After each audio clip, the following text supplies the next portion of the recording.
Ayan, so mag-unboxing ako. Order to ng biyanan ko. Sandals. Sa pangit lang ng buhok. Mga baby hair, tumutubo na. Ayan. Shop ko kasi Hana.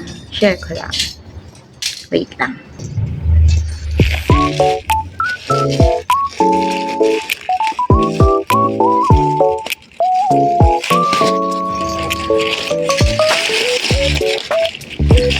So, pag-open na yung parcel.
I-review ko lang, maganda yung quality ng material.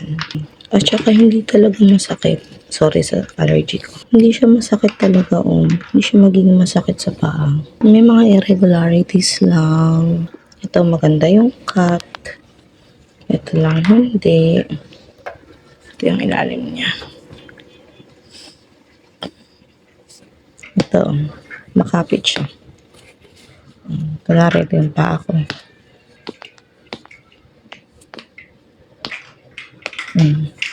Makapit siya. Pasensya na. Sinumpong na naman ng allergy ng ate niya. Bigarter siya. Ito daw yung gusto ng biyanan ko kasi pag yung walang harang dito, parang tumatasid daw yung slippers niya.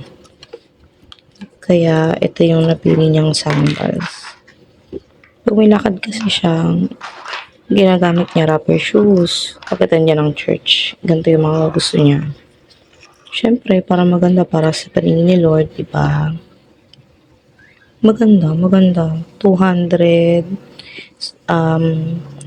niya ito nabili. Diba? Sa lagang 200. Ang ganda na ng quality ng sandals mo. Ganda. Gusto ko mang i-model. 37 kasi ito eh. Size 38 kasi ako.